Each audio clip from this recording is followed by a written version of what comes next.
సుభాష్ చంద్రబోస్ ఒకసారి మనకి కనుమరుగైన తర్వాత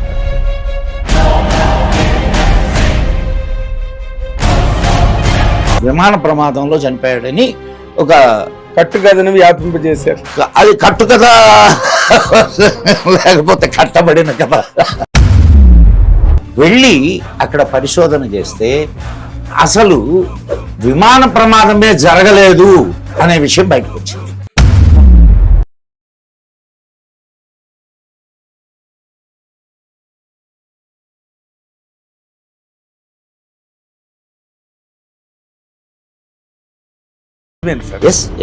ఎందుకు వై 3 కమిషన్లు వేశారు.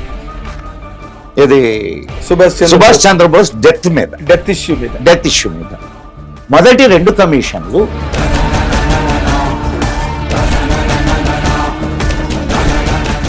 సార్ అసలు ఇది మన చరిత్ర అనుకోండి, ఇప్పుడు నడుస్తున్న చరిత్ర ఆ ధర్మస్థల్లో ఏంటి సార్ అది? ఇప్పుడు మీరు ఇన్ని సవాలు అని అన్నారు. ఎన్ని సవాలు? చాలా శవాల్ని కప్పెట్టాను అనే స్టేట్మెంట్ ఇచ్చినప్పుడు ఎక్కడ కప్పెట్టావురా పదం అని చెప్పి ఇమ్మీడియట్ గా పోలీసు తీసుకోవాల్సిన చర్య అది.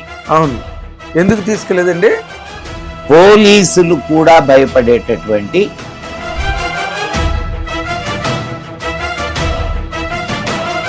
హిందువుల్ని మోసం చేయడానికి కోర్టు మీద జంజం వేసుకొని కూడా తిరుగుతారు.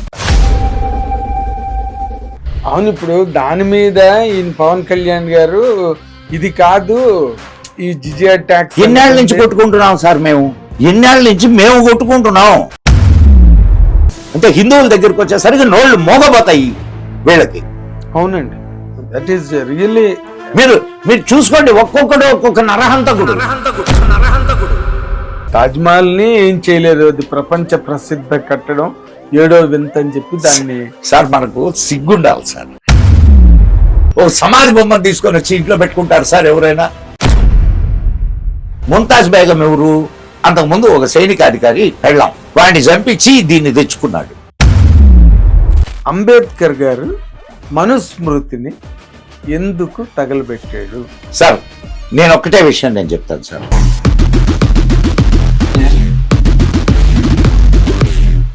బట్ బౌద్ధం కూడా it is not the native religion కదా. ఎవరు చెప్పారు మనకి ఇండియాలో? ఎందుకు సార్ మీరు ఇంత మాట అన్నారు? గాడ్సే తిరగబడింది జాతి కోసం సార్. బట్ ఆయన జాతిపిత అయ్యాడు. ఎవరు? గాంధీ. ఎవరన్నారు సార్ జాతిపిత అని? నేను అనను. గాడ్సే సంపలేదు సార్. హిట్ టీవీ అభిమాన ప్రేక్షకులకు స్వాగతం. నేను మీ Nagendra Kumar. Welcome to my personal program my special touch.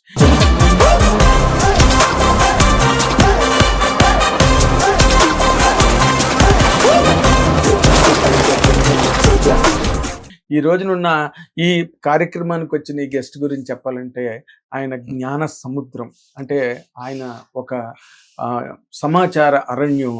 ఎలాంటి సబ్జెక్టు మీదైనా ఆయన అనర్గళంగా మాట్లాడగలరు, నిరాఘాటంగా మాట్లాడగలరు, నిరంతరం మాట్లాడగలరు.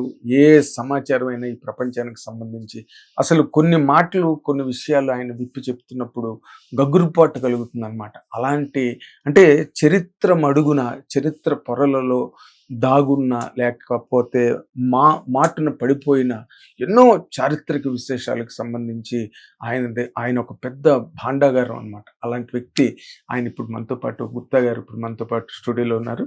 వారిని మీ అందరి తరఫున సాదరంగా నేను ఈ కార్యక్రమానికి ఆహ్వానిస్తున్నాను. సార్ నమస్తే అండి. హిట్ టీవీ ప్రేక్షకులకు, ప్రత్యేకంగా మీకు మదన్ గుప్తా నమస్కారాలు. చెప్పండి సార్. చాలా చాలా పొడుగు, ఇప్పుడు భయం వేస్తుంది.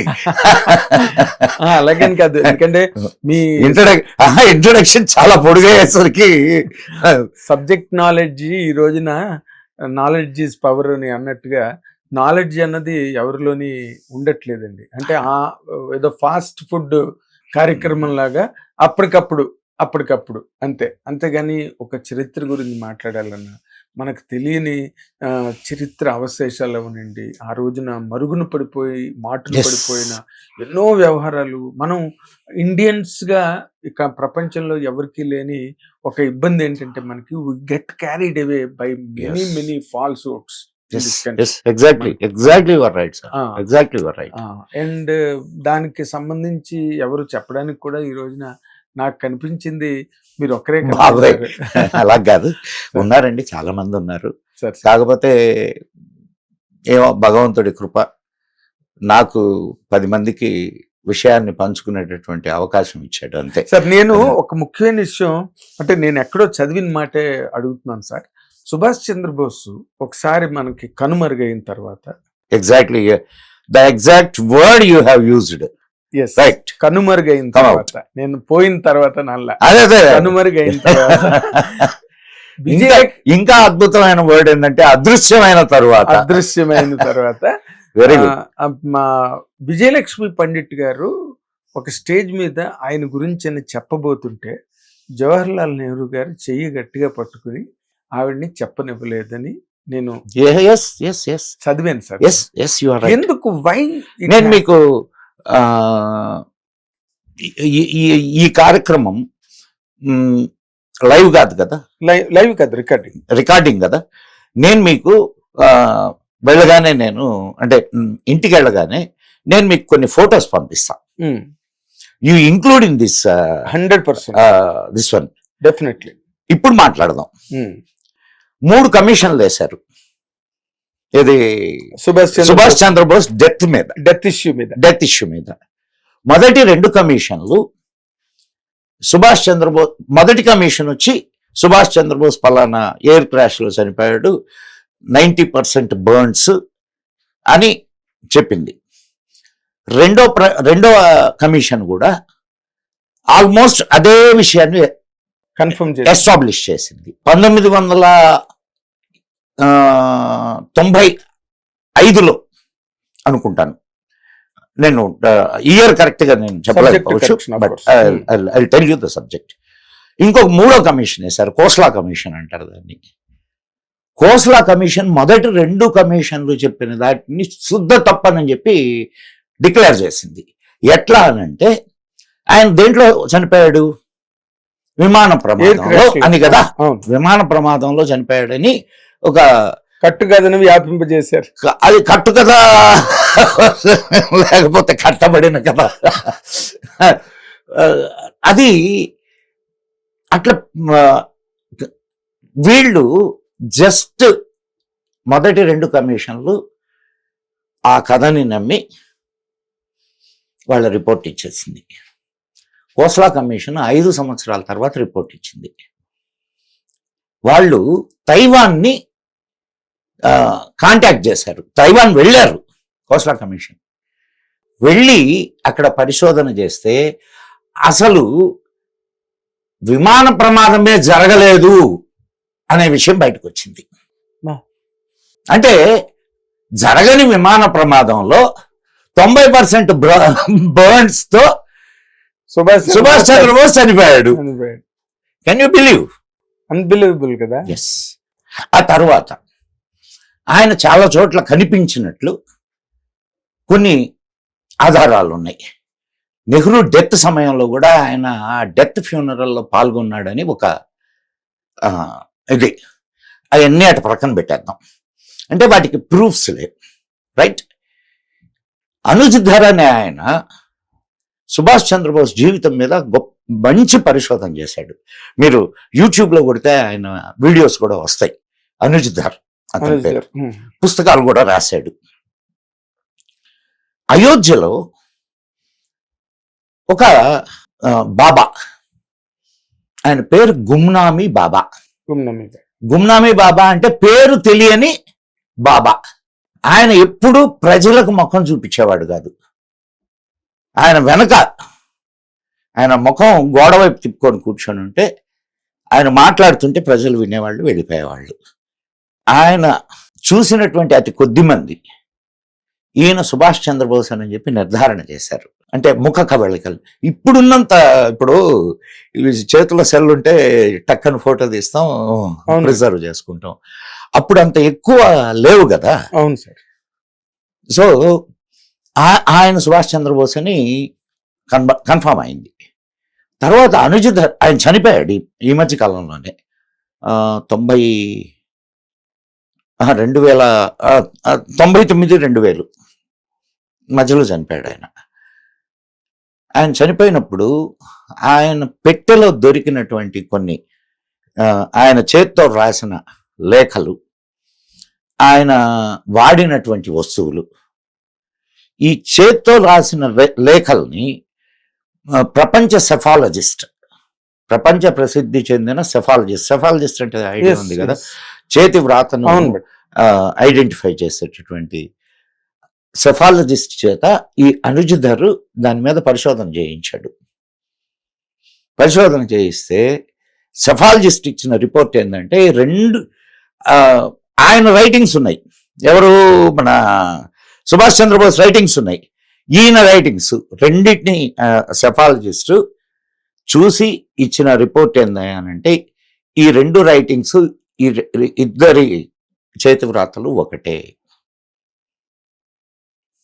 మ్యాచ్ అవుతున్నాయని చెప్పాడు. అంతేకాకుండా ఆయన పెట్టెలో దొరికినటువంటి కొన్ని వస్తువులు, సుభాష్ చంద్రబోస్ వాడినటువంటి వస్తువులు, అంటే కొన్ని ఇప్పుడు వీడియోల్లో వాటిల్లో మనకు కనిపిస్తుంటాయి కదా, ఫోటోల్లో వీడియోల్లో వాటిల్లో, ఆ వస్తువులు ఈ వస్తువులు ఒకటేగా ఉన్నాయి. ఇప్పుడు చెప్పండి, సుభాష్ చంద్రబోస్ చచ్చిపోయాడా బతుకున్నాడా? ఇంకొక అంకానికి వద్దాం. నేను నా భార్య ఇద్దరం అయోధ్య వెళ్ళాం. అయోధ్యలో రాముడు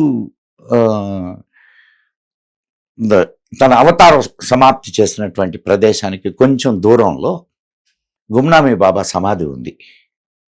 అక్కడ బోర్డు రాసి ఉంది. నేను మీకు అందుకే ఇందాక ఇది మొదలయ్యే ముందు చెప్పింది, గుమ్నామీ బాబా సమాధి దానిపైన రాసి ఉంటుంది ఉరఫ్ సుభాష్ చంద్రబోస్ అని. అవునా? మేము ఆ సమాధి చుట్టూ తిరిగి ఆయనకు నివాళులు అర్పించొచ్చాం సార్, నేను నా భార్య. అది ఎలా గవర్నమెంట్ ఆఫ్ ఇండియా ఎలా ఒప్పుకుందండి సార్? దీనికి చాలా ఇవి ఉన్నాయి. అవి అంటే అసలు ఆయన బతుకుంటే మాకు అప్పగించాలా అని చెప్పి ఇంగ్లాండ్తో ఒప్పందం ఒకటి.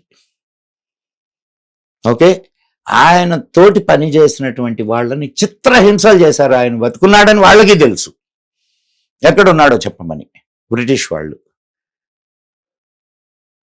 సో ఇట్లాంటివి చాలా ఉన్నాయి. అంటే ఇక్కడ చిన్న టెక్నికల్ డౌట్ సార్, చెప్పండి. ఇప్పుడు సుభాష్ చంద్రబోస్ చాలా ధైర్యవంతుడు, దేన్నైనా ఎదిరించగలిగే గొప్ప సాహసం, రాత్రికి రాత్రి కారేసుకుని అసలు దేశం దాటిపోయి వెళ్ళిపోయిన పఠాన్ వేషంలో అంత గొప్ప వీరుడు ఎవరికి భయపడి ఆయన ఆ విధమైన మారువేషాల్లో గాని లేకపోతే ఎవరికి కనిపించకుండా ఎందుకు అలాంటి అజ్ఞాతవాసం చేసేయడాన్ని? మీకు మీరు ఈ ప్రశ్న అడగకపోతే మీరు ఈ ప్రశ్న అడగాలండి అని చెప్పేవాడిని. చాలా అక్యురేట్ ప్రశ్న మీరు అడిగింది. ఈ అనుమానం ఎవరికైనా వస్తుంది. కరెక్ట్. ఆయనకి చిన్నప్పటి నుంచి ఆధ్యాత్మికమైనటువంటి సాధన అంటే చాలా ఇష్టం. నంబర్ 1 ఇది. ఎందుకనంటే ఆయన పూర్వ జీవితం తెలియకుండా మనం ఆయన తర్వాత తీసుకున్నటువంటి స్టెప్ని మనం దాన్ని అర్థం చేసుకోలేం. ఆయన కాలేజీలో ఉన్నప్పటి నుంచి వివేకానందుడి భక్తుడు. సేవ అంటే విపరీతమైనటువంటి ఇది ఉన్నవాడు. వేరే వాళ్ళ ఇళ్లకు పోయి ఆయన ఒక హెచ్చు మధ్యతరగతి కుటుంబీకుడు అండి. ఇది గుర్తుపెట్టుకోండి సార్. హెచ్చు మధ్యతరగతి కుటుంబీకుడు. వాళ్ళ నాన్నగారు లాయర్. ఆయన అంటే కొంత సంపన్న కుటుంబం. ఈయన కాలేజీలో వేస్తే ఈయనకు పంపించే డబ్బులన్నీ పేదల కోసం ఇచ్చేవాడు. అంతేకాకుండా ఇంటింటికి వెళ్ళి అడుక్కు తిని తీసుకొని వచ్చి పేదలకు పెట్టేవాడు. అంటే అంత కరుణాసముద్రమైనటువంటి హృదయం అయింది, అంత సేవా దృక్పథం కలిగినటువంటి ఆలోచన అయింది. తిరుగుబాటు మనస్తత్వం ఆయనకి వివేకానందుడి వల్ల వచ్చింది. అది ఆధ్యాత్మికమైనటువంటి తిరుగుబాటు. మనం ఆయన్ని తరువాత 1943లో అటు వీళ్ళు ఓడిపోయారు. ఎవరు? జపాన్ ఓడిపోయింది. జపాన్ సరెండర్ అయిపోయింది. ఇటు మన ఇండియన్ నేషనల్ ఆర్మీ, INA అంటారు, అవును. అది కూడా ఓడిపోయింది. ఆ సమయంలో ఆయన తన పోరాటాన్ని విరమించాడు.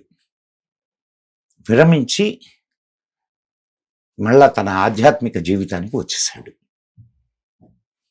మీకు ఇంకొక అద్భుతమైన విషయం ఇక్కడ చెప్తాను. ఎందుకు వచ్చిందో మరి మీరు ఎందుకు అడిగారో నాకు తెలియదు. ఇప్పుడు ఇస్కాన్ ని స్థాపన చేసిన వాళ్ళు ఉన్నారు కదా, అవునండి. శ్రీల ప్రభుపాద. ఆ, శ్రీల ప్రభుపాద ఈయన ఇద్దరు కాలేజ్ మేట్స్. ఓహో. శ్రీల ప్రభుపాద మధ్యలో ఒకసారి ఈయన్ని హెచ్చరిస్తాడు, నువ్వెందుకు ఇటువైపు వెళ్తున్నావు, మనది ఆధ్యాత్మిక మార్గం కదా, ఆధ్యాత్మిక మార్గంలోనే మనం పోదాం రా నాతోటి అని.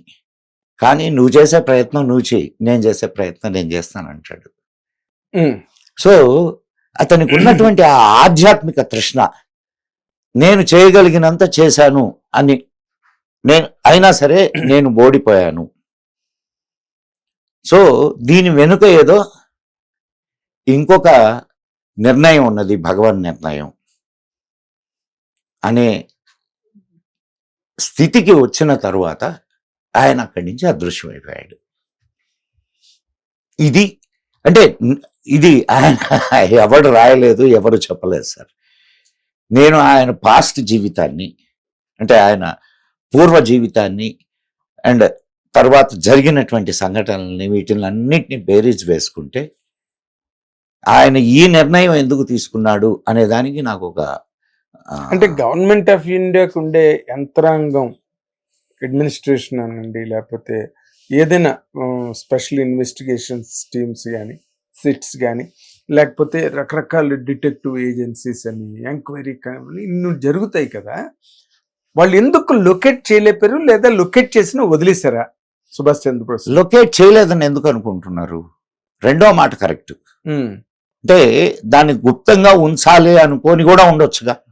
ఏదో జరిగింది అది, ఎందుకంటే అది అంత. ఇప్పుడు ఆయన ఈ మధ్య కాలంలో కొన్ని ఆర్చీవ్స్ నుంచి బయటకు వచ్చినాయి. అంటే సీక్రెట్ ఫైల్స్ ఉంటాయి కదా, అవును, సీక్రెట్ ఫైల్స్, నేతాజీకి సంబంధించిన ఫైల్స్ రిలీజ్ చేసింది గవర్నమెంట్. ఇంకా అధ్యయనం జరగాల్సి ఉంది. అదే వీళ్ళు బీజేపీ గవర్నమెంట్ వచ్చిన తర్వాతనే ఆయన వచ్చిన తర్వాతనే ఎర్రకోటలో సుభాష్ చంద్రబోస్ జ్ఞాపకార్థం ఒక ఎగ్జిబిషన్ ని కూడా ఏర్పాటు చేశారు. సర్దార్ వల్లభాయ్ పటేల్ విగ్రహం పెద్ద పెట్టారు. నేను అంటున్నది ఏంటంటే, ఇంకా సరే అంటే సుభాష్ చంద్రబోస్ విషయం వచ్చింది కాబట్టి మనం ఇంకొక మహనీయుడిని గురించి కూడా మాట్లాడుకుందాం. ఇప్పుడు మనకు రెండవ ప్రధాని ఎవరు సార్? లాల్ బహదూర్ శాస్త్రి. ఆయన హత్యకు సంబంధించినటువంటి సీక్రెట్ ఇప్పుడు దాకా రివీల్ అయిందా? ఆయన బాడీ మీద కత్తిగాట్లు కూడా ఉన్నాయని అంటారు. ఆయన భార్య చెప్పింది. ఆయన భార్య మొత్తుకుంది శవం దగ్గర కూర్చొని, కానీ ఆ ఏమీ వినకుండా, పోస్ట్ మార్టం జరగకుండా శవాన్ని తగలబెట్టారు. సో కొన్ని విషయాలు తెలిసిన బయటకు రావు. అది మరీ సుభాష్ చంద్రబోస్ గారిది మరీ మిస్టీరియస్ గా ఉంది కదండి. ఈ రోజు వరకు కూడా బీజేపీ గవర్నమెంట్ నేను చెప్పింది కాదు కదా సార్. ఇప్పుడు ఖోస్లా కమిషన్ ఇచ్చినటువంటి రిపోర్ట్ ప్రకారం అసలు విమాన ప్రమాదమే జరగలేదు అని ఇచ్చింది. విమాన ప్రమాదమే జరగనప్పుడు ఈయన డెత్ ఎక్కడ సంభవం అవుద్ది? ఆ తర్వాత చాలా కథనాలు వచ్చినాయి. రష్యా వాళ్ళు ఈయన్ని వాళ్ళ క్యాంపుల్లో పెట్టారని, అక్కడే చనిపోయాడని, అదే యుద్ధ ఖైదీగా పట్టుకున్నారని అంతా. ఇప్పుడు నేను చెప్పినటువంటి విషయాలు ఉన్నాయి కదా, అవును, ఇది నా సొంతవి కాదుగా. అవునండి, నా సొంతవి కాదు. అండ్ దాని మీద పరిశోధనలు చేసినటువంటి వాళ్ళవి. కరెక్ట్. గుమ్నామీ బాబా పెట్టెలో దొరికినటువంటి లేఖలు, మన సుభాష్ చంద్రబోస్ లేఖలు ఒకేలా ఉన్నాయి రైటింగ్స్ అని అంటే దాన్ని ఏమని ఎట్లా అర్థం చేసుకుంటారు మీరు? కరెక్ట్ అండి, కరెక్ట్. అండ్ మీరు ఒకసారి గూగుల్లో గుమ్నామీ బాబా అని కొట్టండి. బోడిగుండు ఉంటుంది, కళ్ళద్దాలు, రౌండ్ కళ్ళద్దాలు ఉంటాయి. కొంచెం మీరు సుభాష్ చంద్రబోస్ పోలికలకు చాలా దగ్గర. ఎందుకు అంతకు ముందు ఫోటోలు కూడా సుభాష్ చంద్రబోస్ గారివి చిన్న రౌండ్ గ్లాసెస్ ఉన్న కళ్ళద్దాలు ఉన్నవి, ఆయనకి బాల్డ్ హెడ్ ఉండేది. ఆల్మోస్ట్ ఆ ఫోటోలు రెండు ఒకలాగే ఉంటాయి. ఇప్పుడు ఆయన తర్వాత గుమ్నామీ బాబా కన్నా అసలు ఒరిజినల్ సుభాష్ చంద్రబోస్ గారి ఫోటోలు కూడా అలాగే ఉంటాయి. నేను అందుకే చెప్తుంది, ఈ ఫోటోని దాంతో కంపేర్ చేస్తే కూడా మనం అర్థం చేసుకోవచ్చు. అవునండి, అవును. కానీ ఇప్పుడు మీరు ఇందాకలు ఎత్తిన మాట, లాల్ బహదూర్ శాస్త్రి గారు అక్కడికి వెళ్ళిన తర్వాత తాష్కెంట్ సమావేశానికి వెళ్ళడమే కదా. తాష్కెంట్ సమావేశానికి వెళ్ళిన తర్వాత అక్కడ ఏం జరిగింది అన్నది ఈ రోజుకి చరిత్రలో ఏం లేదు సార్. జరిగింది ఒక అంటే ఒక కుట్ర. దానికి కావలసిన ప్రధానమైనటువంటి ఇదే ఏముంటుంది, ఆయన్ని పరిశీలించిన డాక్టరు లేదా ఆయన్ని పోస్ట్ మార్టం చేస్తే ఆ రిపోర్టు, అంతే కదా. అవునండి, ఈ రెండే కదా. అవును. పోస్ట్ మార్టం చేయడానికి ఒప్పుకోలా, తగలబెట్టేశారు పోస్ట్ మార్టం లేకుండానే. లాల్ బహదూర్ శాస్త్రి భార్య ఆమె, అండ్ దానికి తోడు బాడీ నీలంగా మారి ఉంది అని చెప్పింది. ఆమె పల్లెటూరు ఆవిడ. ఎవరు? లాల్ బహదూర్ శాస్త్రి భార్య పల్లెటూరు ఆవిడ. సపోజ్ విషమిస్తే లేదా పాము గరిస్తే బాడీ ఎట్లా మారుద్దండి? అదే బ్లూ అయిపోతుంది, బ్లూయిష్ అయిపోతుంది. ఆమెకు తెలీదా? పల్లెటూరు ఆవిడ, వాళ్ళకే ఎక్కువ తెలుస్తాయి. అదే చెప్పింది. ఆమె లలితకి ఆన్సు అని చెప్పి ఒక పుస్తకం వచ్చింది. ఓహో, లలితకి ఆన్సు, లలిత కన్నీళ్లు చదవండి, తెలుస్తుంది. బట్ దాన్ని కూడా మట్టి పెట్టేశారండి. ఇదంతా కాంగ్రెస్ హయాంలోనే ఎక్కువ జరిగింది. ఎందుకంటే సరే, మీకు ఇంకొక సందర్భం వచ్చింది, చెప్పాలి కదా. ఇంకొక విషయం చెప్తాను నేనండి. రష్యాలో ఆయన శవాన్ని పరీక్షించినటువంటి డాక్టర్ ఒక కార్ యాక్సిడెంట్ లో చనిపోయాడు. మొత్తం కుటుంబం చనిపోయింది. వాళ్ళలో డాక్టర్ కుటుంబం మొత్తంలో ఒక్క అమ్మాయి, ఆయన కూతురు మిగిలింది. ఆ అమ్మాయికి కూడా కాళ్ళు దెబ్బ తగిలి వికలాంగురాలైంది. ఎందుకు చంపబడింది? అది యాక్సిడెంటా లేకపోతే వాంటెడ్ యాక్సిడెంటా? ఫోర్స్డ్ యాక్సిడెంటా? ఇట్లాంటివి మీకు అనేకం ఉన్నాయి భారత స్వాతంత్రానంతర చరిత్రలో. అదే, అందుకే చాలా ఉన్నాయి. ఇప్పుడు ఇండిపెండెన్స్ వచ్చిన తర్వాత గాంధీ గారు ఆయన ఆల్మోస్ట్ ఆయనది కూడా గ్రిప్ పోయింది కదండి. గాంధీ గారి గ్రిప్ కూడా ఏం ఉన్నట్టుగా ఉందా? ఒకప్పుడు గ్రిప్ ఉందని నేను అనుకోలే గాంధీ గారిది. ఒకప్పుడు కూడా గ్రిప్ గాని ఉంటే నేను మనం క్లియర్ గా మాట్లాడాలి. సుభాష్ చంద్రబోస్ కాంగ్రెస్ ప్రెసిడెంట్ గా ఎన్నికయ్యాడు, అర్థమవుతున్నది. కాంగ్రెస్ ప్రెసిడెంట్ గా ఎన్నికయ్యాడు. ఎన్నికైన తర్వాత, ఎన్నికకు ముందు ఆయన గాంధీ గారు ఇంకొక ఆయన నిలబెట్టారు. ఆయన నిలబెట్టి గాంధీ గారు అన్న మాట ఏందో తెలుసా? ఆయన ఓటమి నా ఓటమి. ఏం చెప్పాడు? ఆయన ఓటమి నా ఓటమి అని చెప్పాడు. అయినా సరే, ఇంత మాట అన్నా సరే సుభాష్ చంద్రబోస్ను ఎన్నుకున్నారు. ఇప్పుడు చెప్పండి నాకు, గాంధీ గారి ఇన్ఫ్లుయెన్స్ లేదు అప్పుడు కూడా? ఒప్పుకుంటారా? ఆ తర్వాత సుభాష్ చంద్రబోస్ వెళ్ళిపోయిన తర్వాత ఇక్కడ కూడా ఇది ఆ తర్వాత 1946లో జరిగిన కాంగ్రెస్ అధివేశంలో పటేల్ గారు గెలిచారు. కానీ పటేల్ గారికి ఈయన గాంధీ గారి మీద ఉన్నటువంటి అభిమానం వలన ఆయన మాట విన్నాడు. సో ఎంత ఇన్ఫ్లుయెన్స్ ఉన్నట్టు అది. మరి ఏ ఇన్ఫ్లుయెన్స్ లేనప్పుడు, ఆయన వర్డ్ ఎక్కడ వర్కౌట్ అవ్వట్లేదు అని అనిపించినప్పుడు, కానీ ఇప్పుడు ఎందుకంటే ఆయన చెప్పినట్టు మంచి, చాలా మంచి క్వశ్చన్ మీరు వేసింది.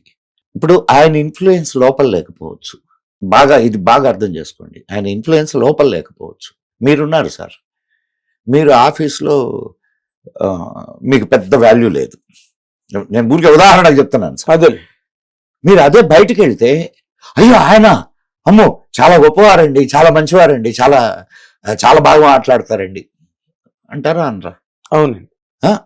సో ఇది తెలుస్తుందా జనాలకి, ఇక్కడ మీ వాల్యూ ఏమిటి అనేది బయట జనాలకి తెలియదు. కానీ ఆయన చేసేటటువంటి ప్రసంగాలు, ఆయన ఇచ్చేటటువంటి స్టేట్మెంట్లు అవి ప్రజలకు వెళ్తాయి. ప్రజల మీద ఆయన ప్రభావం బాగా ఉంది. మీరు ఓకే. ఇది బాగా ఆలోచించండి. కాంగ్రెస్ వర్కింగ్ కమిటీలో గానీ కాంగ్రెస్ పార్టీలో గానీ తక్కువ, బట్ మాసెస్ లో ఎక్కువ. అండ్ ఎందుకు చంపాడు? ఏమన్నా గాసి తగాదాలు ఉన్నాయా నెహ్రూకి, గాంధీకి, గాడ్సేకి?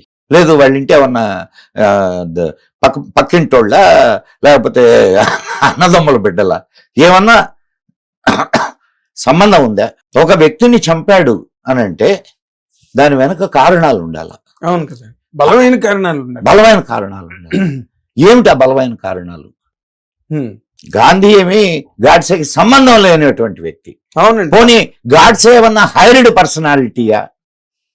ఎవరి చేతైనా హైర్ చేయబడ్డా? ఆయన కూడా వన్ ఆఫ్ ది మోస్ట్ వాటికల్ మంచి బ్రహ్మాండమైన ఫ్రీడమ్ ఫైటర్. అయినా మీ నోటి నుంచే వచ్చిందా? మీ నోటి నుంచే వచ్చిందా? అడ్వకేట్. ఆయన మీ ఫెటర్నిటీకి సంబంధించిన వాడు.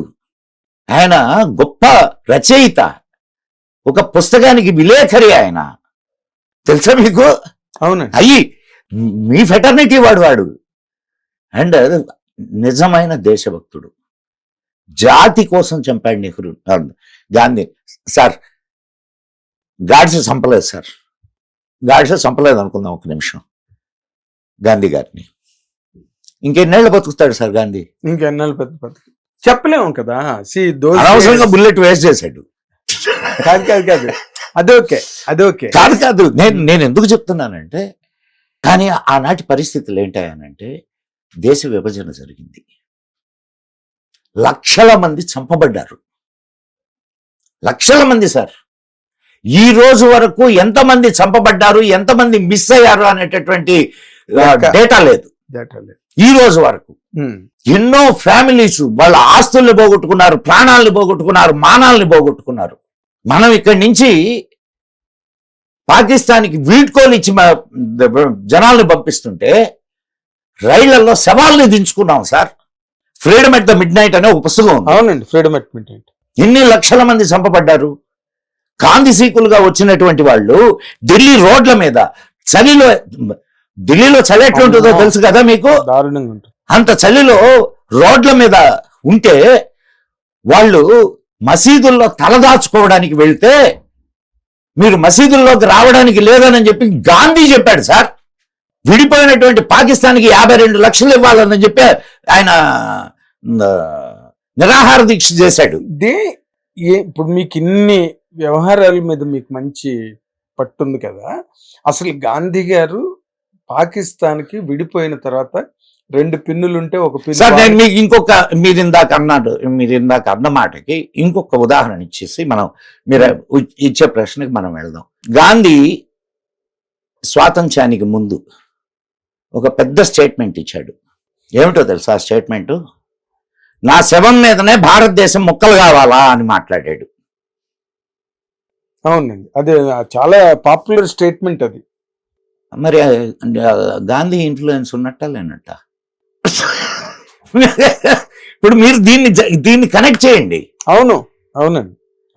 ఆయన ఇన్ఫ్లుయెన్స్ ఎంత ఉందో అనేది మీకు అర్థం. ఎందుకు నేను అడుగుతున్నది మీ అబ్జర్వేషన్ లో, మీ అనాలిసిస్ లో గాంధీ గారు ఎందుకు వాళ్ళకి 50 లక్షలు ఇమ్మన్నాడు అన్న దాని మీద మీదైన కారణం ఏదైనా మీకు కనిపించింది ఉందా సార్? ఇప్పుడు వాళ్ళు అడిగిన తర్వాతనే ఈయన ఇమ్మన్నాడు. అడిగితే ఇచ్చేస్తారా? గాంధీ గారి ప్రేమ అది సార్. గాంధీ గారికి వాళ్ళ మీద విపరీతమైన ప్రేమ. అదే కారణమైందా ఖచ్చితంగా గాడ్సే హత్య చేయడానికి? అదొకటే కాదు, ఇది మెయిన్ కారణం. హిందువుల్ని మీరు శాంతిగా ఉండండి అని మాట్లాడుతుండే, అటు పక్కేమో కుత్తుకలు కోసి పంపిస్తుండే. ఏం సార్ మీరున్నారు, మీ ఇంట్లో వాళ్ళందరినీ వచ్చి జనాలు చంపుతున్నారు. నీకు ఎవడో వచ్చి నాయన శాంతంగా ఉండు నాయన, శాంతంగా ఉండు నాయన, నువ్వు తిరగబడబాకు నాయన అంటుంటే ఎట్టుంటది నీకు? అవునండి. అంటే నీ ఇంట్లో వాళ్ళు కాబట్టి నువ్వు తిరగబడితే ఓకేనా? నీ జాతి నీది కాదు, అది గాడ్సే తిరగబడింది జాతి కోసం సార్. బట్ ఆయన జాతిపిత అయ్యాడు. ఎవరు గాంధీ. ఎవరన్నారు సార్ జాతిపిత అని? మీరు అంటున్నారు, నేను అనను. ఈ జాతి గాంధీతో పుట్టలేదు, గాంధీతో చావలేదు. ఎన్ని వేల సంవత్సరాలు ఉన్నటువంటి జాతి, సనాతనమైన జాతి, భరత జాతి. నువ్వు ఏ పేరైనా పెట్టుకో దానికి. అది కరెక్టా? మీరు ఆలోచించండి, నేను కాదు. అదేలేండి. ఆయన జాతి పిత. మీకు ఇంకొక విషయం ఇక్కడ చెప్తా. ఒక 10వ క్లాస్ చదువుతున్నటువంటి అమ్మాయి, ఉత్తరప్రదేశ్కి సంబంధించిన అమ్మాయి. ఆ అమ్మాయి ఒక ఆర్టీఏ వేసింది. ఆర్టీఏ అంటే తెలుసు కదా, right to information. Right to information act కింద గాంధీకి జాతి పిత అని ఎవరు బిరుదు ఇచ్చారు? There is no such records. ఎవరు ఇవ్వలేదు సార్. వీళ్ళు చెప్పుకున్నారు జాతిపిత అని. కాంగ్రెస్ వాళ్ళు చెప్పుకోవడం మొదలెట్టారు. కాంగ్రెస్ వాళ్ళు చెప్పుకుంటున్నారు కదా అని చెప్పి మేము కూడా చెప్పుకోవడం అదే. ఇప్పుడు కాంగ్రెస్, ఇప్పుడు గాడ్సే గారు మళ్ళీ ఆయన తాలూకా ఇటీవల రోజుల్లో ఆయన తాలూకా దాన్ని ఏమంటారు, మరణ వాంగ్మూలం. ఎందుకు ఆయన మరణ వాంగ్మూలం ఉంది ఒకటి. అదే అంటున్నా, మరణ వాంగ్మూలం. గాడ్సే మరణ వాంగ్మూలం ఉంది. అవును, దాన్ని బ్యాన్ చేశారు. ఈ మధ్య కాలంలో అది మళ్ళీ రిలీజ్ అయింది. మళ్ళీ వచ్చింది యూట్యూబ్ లో, అన్ని చోట్ల ఉంది, సోషల్ మీడియాలో. అవునండి. తర్వాత నేను ఎప్పుడు సార్, ఇప్పుడు నాణ్యానికి 2 వైపులు ఉంటాయండి. నాణ్యానికి 2 వైపులు ఉంటాయి. కానీ నాణ్యానికి 2 వైపులని చూపించకుండా మనకు దాన్ని గేడికి పెట్టి చూపించారు. ఆ నాణ్యాన్ని గేడికి పెట్టి చూపించారు. అదేలే సార్. అసలు ఇది మన చరిత్ర అనుకోండి, ఇప్పుడు నడుస్తున్న చరిత్ర. ఆ ధర్మస్థలిలో ఏంటి సార్ అది? ఏం చెప్పాలి చెప్పండి. ఆ శవాలేంటి? అసలు వాడేమో పొలిటికల్ ఇన్ఫ్లుయెన్స్ మీద నేను చేశానని చెప్తాడు వాడు. వాడిని అసలు వాడిని టచ్ చేయడానికి కూడా ఎవరికి ధైర్యం లేదు. వాడిని టచ్ చేయడానికి కూడా ఎవరికి ధైర్యం లేదు. అండ్ ఇప్పుడు మీకు ఇంతకుముందు కాంగ్రెస్ హయాంలో ఎవరైనా నాయకుడి మీద, కాంగ్రెస్ నాయకుడి మీదనో లేకపోతే వీధి నాయకుల మీదనో మీరు ఏదైనా కంప్లైంట్ ఇవ్వాలా అనుకుంటే, కంప్లైంట్ ఇవ్వాలని పోలీస్ స్టేషన్కి వెళ్తే తీసుకునేవాళ్ళు కాదు. కంప్లైంట్ తీసుకునేవాళ్ళు కాదు సార్. ఇప్పుడు అట్టయింది పరిస్థితి అక్కడ. గవర్నమెంట్ ఎవరిదైనా రానియండి, ఇర్రెస్పెక్టివ్ ఆఫ్ గవర్నమెంట్స్. ఒక పక్క దాన్ని ఖననం చేసినోడు, నేను ఖననం చేశాను, ఇన్ని సవాళ్ళని ఖననం చేశానని చెప్తున్నాడు వాడు. అండ్ ఎక్కడెక్కడ చేశానో చూపిస్తానని అన్నాడు వాడు. అంటే వీళ్ళు తర్వాత కూడా పోలీసు యంత్రాంగం దానికి స్పందించాల. రికార్డ్ చేసుకున్నాయి, అది బయటకు వచ్చింది వ్యవహారం. ఇప్పుడు ఇట్లాంటి విషయం, సపోజ్ ఇట్లాంటి విషయం ఇక్కడెక్కడో జరిగింది సార్. పోలీస్ వ్యవస్థ ఏం చేయాలా? ఇమ్మీడియట్ గా ఇన్వెస్టిగేట్ చేస్తారు. చేయాలి కదా. వీడు చెప్పింది నిజమా కాదా, రే ఎక్కడెక్కడ పాతి పెట్టావు పద తీసుకుపోయి ఎక్కడెక్కడ పాతి పెట్టాడు వాటిలన్నిటిని తొవ్వి తీయాలన్నా పర్లేదా? అవునండి. తొవ్వి తీసిన తర్వాత దాన్ని DNA టెస్ట్ కి పంపించాలన్నా పర్లేదా? అవును. జరిగిందా? అదే ఎందుకు జరగలేదండి? ఎందుకు జరగలేదంటే ఎవడైతే అక్కడ పైన ఈ వ్యవస్థకంతా మూల పురుషుడు ఉన్నాడో వాడి యొక్క ఇన్ఫ్లుయెన్స్ వల్ల. సార్, తప్పు ఎవడు చేసినా తప్పేనండి. అది ఓకే. అదే ఇప్పుడు టెంపుల్ మేనేజ్మెంట్ అని ఒక పక్కన, ఆ తర్వాత ఏమో ఇంకో పక్కన పాలిటీషియన్, పొలిటికల్ మాఫియా అని ఇంకో పక్కన. సార్, ఎవడైనా ముందు నేరం అనేది జరిగింది కదా. అవును. ఒక నేరం అనేది జరిగినప్పుడు పొలిటికల్ మాఫియానా, ఇప్పుడు ఇన్ని జరిగినాయి అన్నా చెప్పారా? ఇప్పటిదాకా ఇన్ని సవాళ్ళు బయటకు వచ్చినాయి అని చెప్పారా? ఎవరు అసలు అక్కడ ఇన్ని సంవత్సరాలు మీరు ఇన్ని సవాళ్ళు అని అన్నారు. ఎన్ని సవాళ్ళు? Round about 100. ఎట్లా చెప్తారు రౌండ్ అబౌట్ 100 అని? అవును. మనం ప్రశ్నించాల్సింది ముందు ఇన్వెస్టిగేట్ చేయండి. 10 సవాలా, 20 సవాలా, మీరు అన్నట్టు 100 శవాలా అనేది? ఇప్పుడు ఆ కంప్లైంట్ చేసిన వాడి తాలూకా ఐడెంటిటీని గానీ లేకపోతే అవైలబిలిటీని గానీ రీచబిలిటీ వాడిని యాక్సెసిబిలిటీ బతకనిస్తారా? అది వాడు బతుకుతాడా? అదే గోప్యంగా ఉంచారని. ఎందుకు గోప్యం? అంటే వాడు ఎవరి పేర్లు చెప్తాడో ఏంటోనని భయమేమో. ఎందుకు గోప్యం? ఎందుకు? ఎవరి పేర్లైనా చెప్పనేయండి సార్. నా పేరు చెప్పాడు, నా పేరు చెప్పినప్పుడు you can come and investigate. కాదు సార్, మీరు ఇన్వెస్టిగేట్ అంటే అసలు వాడు చెప్పడు కదా. ఇప్పుడు ఇక్కడ జరుగుతున్నది ఏంటి, వాడు చెప్తే ఇన్వెస్టిగేషన్కి వెళ్తారు. బట్ ఆ పర్సన్ వాడు చెప్పాడు కదా, నేను చాలా అన్నాడు వాడు. అవును, వాడు నంబర్ చెప్పాల. Number for your kind information, చాలా శవాలని నేను కప్పెట్టాను అన్నాడు. కప్పెట్టాను అన్నాడు. చాలా శవాలని కప్పెట్టాను అనే స్టేట్మెంట్ ఇచ్చినప్పుడు ఎక్కడ కప్పెట్టావురా, పదం అని చెప్పి ఇమ్మీడియట్ గా పోలీసు తీసుకోవాల్సిన చర్య అది. అవును, ఎందుకు తీసుకోలేదండి? పోలీసులు కూడా భయపడేటటువంటి వ్యక్తులు ఎవరో దీని వెనక ఉన్నారు అని అక్కడ దానికి అర్థమవుతుంది. మీ ఆలోచన పరంగా వాళ్ళు టెంపుల్ అథారిటీయే కావచ్చు, పొలిటికల్ పీపులే కావచ్చు సార్. టెంపుల్ అథారిటీయే పొలిటికల్ పీపుల్ కదా అక్కడ. ఇప్పుడు రెండు ఒకరే. అది ఎప్పుడో 1956 ఎప్పుడు వరకు అసలు అక్కడ పోలీస్ స్టేషనే లేదంట సార్. అక్కడ ధర్మస్థలి ఆ ఏరియాలో నేత్రావతి నది కానీ లేకపోతే ఇవతల కుకే ఇవన్నీ ఉన్న ప్లేస్ లో పోలీస్ స్టేషన్ లేదంట. అవును సార్. సార్ ధర్మస్థల అద్భుతమైనటువంటి దాని మీద సినిమా వచ్చింది కదా.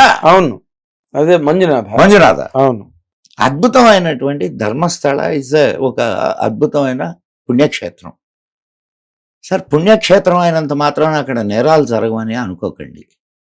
తిరుపతి పుణ్యక్షేత్రం కాదు మనకి. ఎందుకు కదండి, ఎన్ని నేరాలు జరుగుతున్నాయి. అయితే ఇక్కడ ఇట్లా హత్యలు జరుగుతున్నాయో లేదో తెలియదు కానీ ఇది తిరుపతి అన్నది ఆర్థిక నేరాలు విపరీతంగా జరుగుతాయి అక్కడ. అదేలేండి, అదే 24 hours లైవ్ లో ఉండే అది కూడా అంతేనండి. ధర్మస్థలికి అంత లేదు. అయ్యో భలే వాళ్ళే, మీరు వెళ్ళిరండి ఒకసారి తెలుస్తుంది ధర్మస్థల. మేము వెళ్ళొచ్చాం, ఎప్పుడు లైవ్ లోనే ఉంటుంది అది.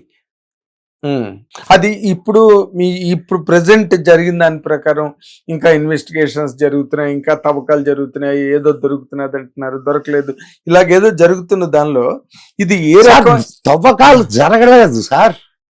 ఇప్పుడు తీస్తున్నారు కదా సార్ బయటికి. ఎన్ని వచ్చినాయి? అదే ఎన్ని వచ్చినా ముందైతే ప్రాసెస్ హ్యాస్ స్టార్టెడ్.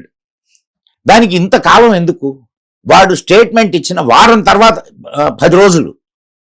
10 రోజుల తర్వాత మొదలైంది అంటే ఈ పాటికి ఎన్ని మాయమైపోయి ఉండాలా?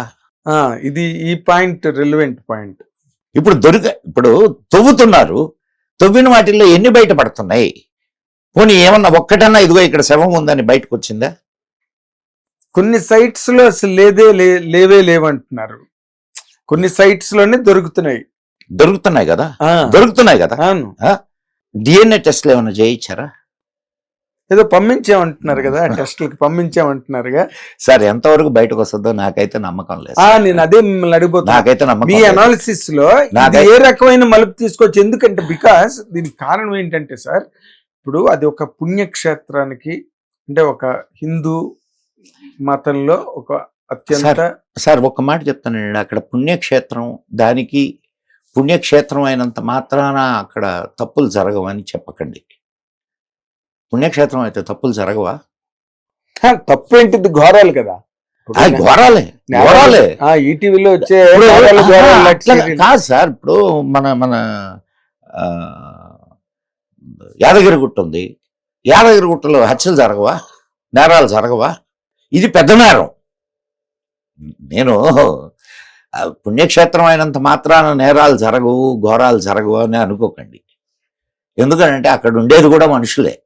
అఫ్ కోర్స్ అంటే ఇప్పుడు అక్కడ ఉండేటటువంటి వాళ్ళు ఎంత క్రూరులో దీన్ని బట్టి మనకు అర్థం అవుతుంది. నిఘా లేదు, పోలీస్ వ్యవస్థ లేదు. ఎందుకు లేదు సార్? అన్నీ ఉన్నాయి. 16 ఏళ్ల క్రితం సార్ అన్నీ ఉన్నాయి, ఎవరు పట్టించుకోవడం లేదు. దయచేసి ఇది అన్నీ ఉన్నాయి, అన్నీ నిర్వీర్యమై ఉన్నప్పుడు ప్రయోజనం ఏంటి? ఇక్కడ పోలీస్ వ్యవస్థ ఉంది సార్. నా గుళ్ళు అనేకం ధ్వంసం చేశారు. జరగలా ఇక్కడ హైదరాబాద్ లో? ఏం చేస్తుంది పోలీస్ వ్యవస్థ? హైదరాబాద్ ఏంటి, ఆంధ్రప్రదేశ్ లో జరగలా? రామతీర్థం జరగలా? జరిగింది కదా.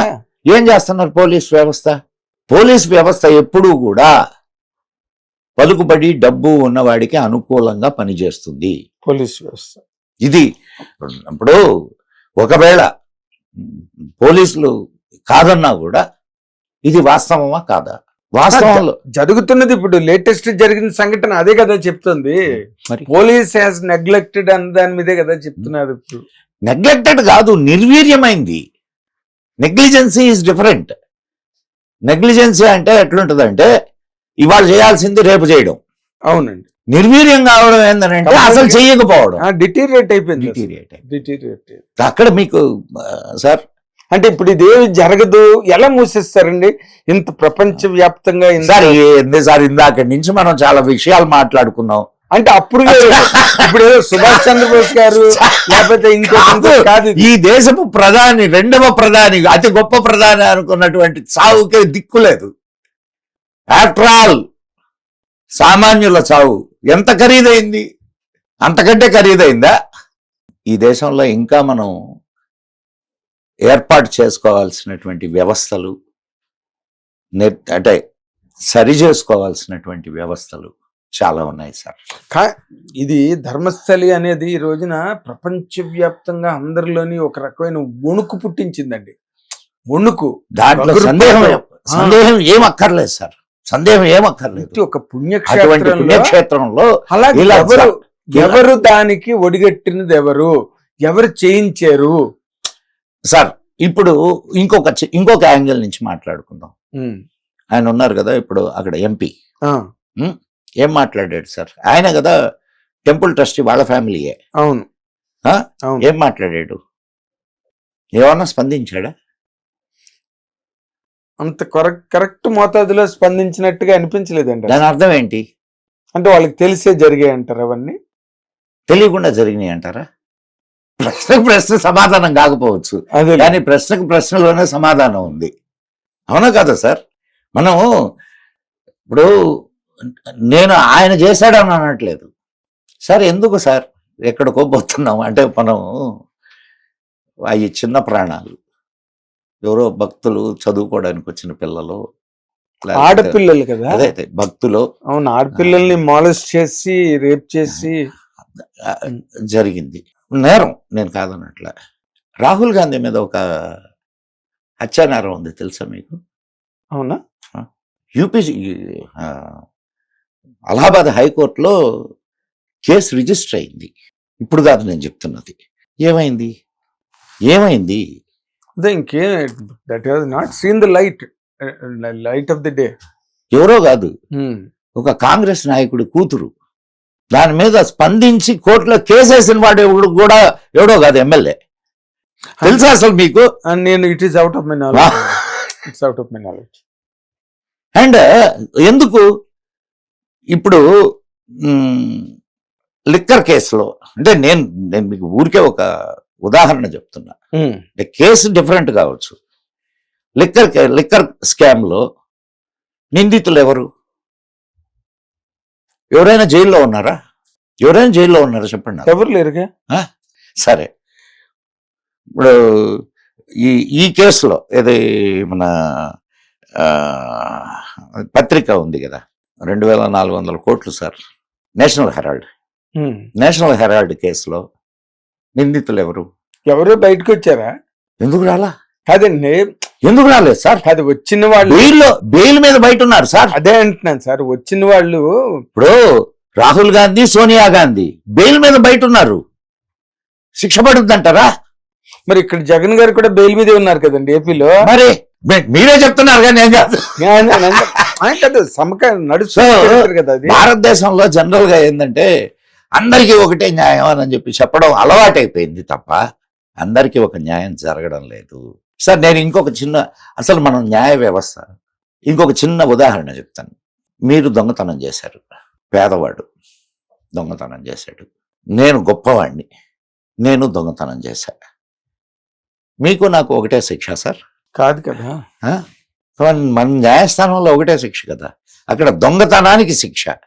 కరెక్ట్ అని న్యాయ వ్యవస్థ అంటారా? కాదు కదండి, మరి కాదు కదా.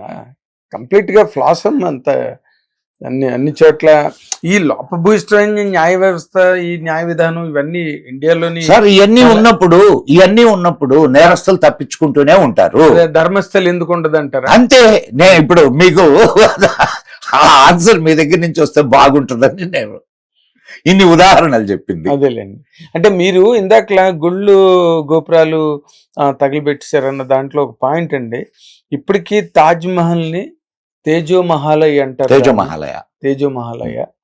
అండ్ అక్కడ లోపల శివలింగం స్టిల్ ఇట్ ఈస్ దేర్ అనే మూసివేయబడినటువంటి గదులు ఉన్నాయి. కింద మాళిగలో అక్కడికి ఎవరిని పోనీరు.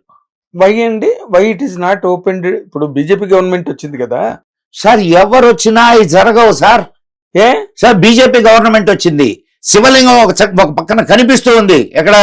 మన కాశీలో ఒరిజినల్ శివలింగం తెలుసా మీకు? అవునండి. ఇది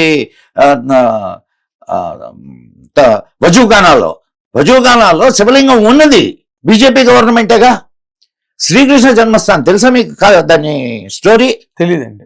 శ్రీకృష్ణ జన్మస్థాన్ ల్యాండ్ మదన్ మోహన్ మాలవ్యకి యాక్చువల్ గా ఇది ఇప్పుడు మసీద్ ఉందే, అది యాక్చువల్ శ్రీకృష్ణ జన్మస్థాన్. మీరు బాగా అర్థం చేసుకోండి. శ్రీకృష్ణ జన్మస్థానం ఇప్పుడు మసీద్ ఉన్నటువంటి ప్రదేశం. అది ఒక రాజుది. రాజు ఒక జమీందారుకి అమ్మాడు దాన్ని. కాశీ జమీందారు కూడా దెబ్బతిన్న తరువాత అది చాలా తక్కువ రేటుకి ఈయనకిచ్చారు. ఎవరికి? మన మదన్ మోహన్ మాలవ్యకి. మదన్ మోహన్ మాలవ్య తెలుసు? మదన్ మోహన్ మాలవ్యకి ఇచ్చారు. మదన్ మోహన్ మాలవ్య అప్పటికి కబ్జా అయింది. ఆ స్థలము ముస్లింస్ కబ్జా చేశారు. తర్వాత దాన్ని కోర్టులో వేశారు. మదన్ మోహన్ మాలవ్య చనిపోయాడు. తర్వాత బిర్లా ట్రస్ట్ కి అది వెళ్ళింది. కోర్టులో కేసేస్తే ల్యాండ్ ఎవరి పేరు మీద రిజిస్టర్ అయ్యింది? కృష్ణ జన్మస్థాన్ ట్రస్ట్. కృష్ణ జన్మస్థాన్ ఇంకోటి ఏదో ఉంది మధ్యలో పదం. ఆ ట్రస్ట్ పేరు మీద రిజిస్టర్ అయింది. కోర్టులో కేసు అవుతుంది. సడన్ గా కృష్ణ జన్మస్థాన్ కన్స్ట్రక్షన్, ఊరికే నేను ఉదాహరణకు చెప్తాను, నాకు ఎగ్జాక్ట్ ఆ పేరు గుర్తురా. Construction trust. ఇంకొకడు కృష్ణ జన్మస్థాన్ తయారీ ట్రస్ట్ అని పెట్టుకున్నాడు అనుకోండి. వాడు ఎవడో తెలియదు, కానీ వాడు ఈ వక్ఫ్ బోర్డు వాళ్ళు, అదే దీన్ని కబ్జా చేసిన వాళ్ళు ఇద్దరు కూర్చొని మా పార్టీది మీ పార్టీది అని చెప్పి డివైడ్ చేసుకున్నారు. అదే దొంగలు కలిపి ఊళ్ళు పంచుకున్నారు అంటారు చూడండి. ఇప్పుడు అసలు డాక్యుమెంట్లు బయటకు వచ్చినాయి. ఇప్పుడు అది కోర్టులో కేసు, ఆస్తికి సంబంధించిన కేసు. అది శ్రీకృష్ణ జన్మస్థాన్ ఆస్తికి సంబంధించిన కేసు. మీ ఆస్తిని ఎవడో పోయి పంచడం, అదే కోర్టు బయట మధ్యస్థం. కోర్టు ఈ మధ్యస్థాన్ని ఒప్పుకుంటూ తీర్పు. ఇది శ్రీకృష్ణ జన్మస్థాన్ చరిత్ర కథ నెహ్రూ హయాంలో జరిగింది. ఇది చాలా యాంటీ సనాతనమా, యాంటీ ట్రెడిషనా, యాంటీ హిందూయిజమా ఏంటన్నది ఇప్పటికీ అర్థం. నేను ఇక్కడ చాలా మంది కొంతమంది మేధావులు ఉన్నారు. వాళ్ళు అఫ్ కోర్స్ నెహ్రూని ఒక పక్క విమర్శిస్తూనే చాలా గొప్పవాడు అంటుంటారు. సార్ నేను నా స్టడీలో, it is my own study, he is not Hindu. Nehru this is my study. నేను ఇక్కడ మీకు ఒక మంచి ఇది కూడా ఇస్తాను. నెహ్రూ, ఇందిరాగాంధీ, రాజీవ్ గాంధీ ముగ్గురు ప్రధానులుగా ఉన్నారు కదా. ముగ్గురు ప్రధానులు. నేను మీకు ఇయర్స్ ఇస్తా. ఏ ఇయర్లో ఆఫ్ఘనిస్తాన్ వెళ్ళి ఆఫ్ఘనిస్తాన్లో బాబర్ సమాధిని దర్శించి వచ్చారు. ముగ్గురు దర్శించి వచ్చారు. ఓకే, సరే, దానికే ఉంది. ఇప్పుడు నేను హైదరాబాద్కు వచ్చాను, బయట నుంచి. ఇక్కడ ఇవి ఉన్నాయి కదా, సమాధులు ఉన్నాయి కదా, ఏదో చాలా బాగా కన్స్ట్రక్షన్ అయ్యి ఓల్డ్ కన్స్ట్రక్షన్స్ కదా, చూడడానికి వెళ్ళి ఉండొచ్చు. కానీ నట్వర్ సింగ్ పేరున్నారా? నట్వర్ సింగ్ అతను నాన్ కాంగ్రెసా? కాదు, కాంగ్రెస్ కోటరీలో మనిషి. అవును, ప్రధానమైన వ్యక్తి, ప్రధానమైన నట్వర్ సింగ్ అంటే కదా. ఆయన ఇందిరాగాంధీ వెనకే ఉన్నాడు. ఏది ఆఫ్ఘనిస్తాన్లో బాబర్ సమాధుల దగ్గరికి వెళ్ళినప్పుడు ఇందిరాగాంధీ అన్న మాటలు ఏందో తెలుసా? ఇన్నాళ్లకు మా పూర్వీకుల సమాధులు చూసేటటువంటి అదృష్టం నాకు కలిగింది. ఈ మాట నట్వర్ సింగ్ తన జీవిత గాథ one life is not enough లో రాసుకున్నాడు. స్టార్ట్లింగ్ ఫ్యాక్ట్స్ అండి ఇవన్నీ. ఇప్పుడు మీరు చెప్పండి నాకు, ఇప్పుడు మీరు అతన్ని ఏమనుకుంటారు? హిందువుల్ని మోసం చేయడానికి కోటు మీద జంజం వేసుకొని కూడా తిరుగుతారు. అదేలే. సో ఇంతకంటే మీకు ఇప్పుడు ఎవరో ఆర్ఎస్ఎస్ వాడు చెప్తే నేను నమ్మను, లేదు బీజేపీ వాడు చెప్తే నేను నువ్వు నమ్మాల్సిన పనిలే, లేదు ఒక అంటే హిందుత్వవాదేవుడైనా చెప్తే.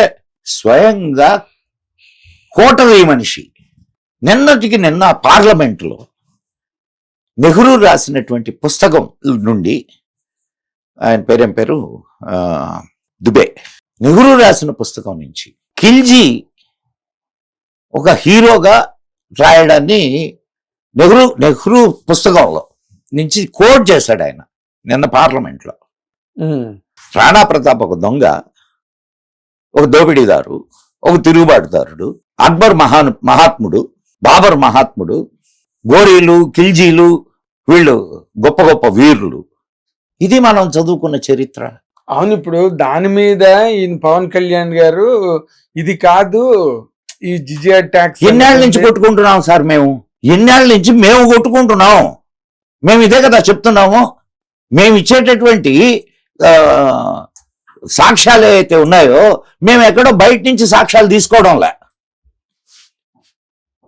మేము తీసుకుంటున్నది అయినే ఈ అక్బర్నామా అయినే అక్బరి, వీటిలో నుంచి సాక్ష్యాలు చూపిస్తున్నాం మేము.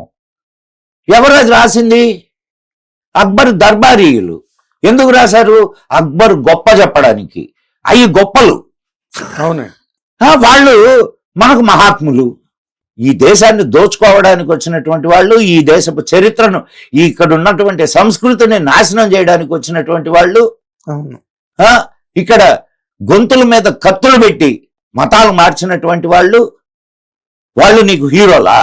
తన జాతి కోసం ప్రాణాలు అర్పించడానికి సిద్ధపడ్డటువంటి శివాజీ మహారాజ్ గాని, శంభాజీ మహారాజ్ గాని, రాణా ప్రతాప్ గాని వీళ్ళు నీకు దోపిడీదారులా? అవును. ఇంకెవరు సార్? ఇప్పుడు నీ జాతి మీద నీకు గౌరవం ఎట్లా కలుగుద్ది? నువ్వే నీ జాతిని దోచుకోవడానికి వచ్చినటువంటి వాడిని, నీ స్త్రీలను, నీ పూర్వీకుల్ని హింసించిన వాడిని, జిజియా పన్ను లాంటి భయంకరమైనటువంటి పన్నులు వేసినటువంటి వాడిని, కోత కోసినటువంటి వాడిని నువ్వు హీరోగా నువ్వే చెప్పుకుంటున్నావు. అవునండి. ఇప్పుడు అదే సార్, ఇప్పుడు మొన్న సార్ ఇంకొక చిన్న విషయం చెప్తాను ఇక్కడ, మనం తర్వాత మీ ప్రశ్నకి. ప్రపంచం మొత్తం మీద జ్యూస్ ఎంతమంది చచ్చిపోయారు సార్? లెక్కలేనంత మంది, 60 లక్షల మంది. అదే 60 లక్షల మంది చనిపోయారు. కానీ అది ప్రపంచం అంతా హిట్లర్ ఇంతమందిని చంపాడు అని చెప్పి చెప్పుకుంటారు. హిట్లరు ఇంతమందిని చంపాడని చెప్పి చెప్పుకుంటున్నారు లేదా? అది చరిత్ర, ఇంకది అది మారదు కదా. మొఘలులు ఈ దేశంలో అడుగుపెట్టిన తర్వాత నిన్న మొన్నటి దాకా, అంటే మనకు ట్రాన్స్ఫర్ ఆఫ్ పవర్ జరిగిన దాకా, అంటే 1947 ఆగస్టు 15 అవునండి దాకా ఎంతమంది హిందువులు చంపబడ్డారో తెలుసా? లెక్కలున్నాయా మీకు? 40 కోట్ల మంది హిందువులు చంపబడ్డారు. దాన్ని హోలోకాస్ట్ అంటే దీన్ని ఏమనాలా? 60 లక్షల మంది జ్యూస్ చంపబడితే ప్రపంచం అంతా అయ్యయ్యో అని గుండెలు కొట్టుకుంటుంది.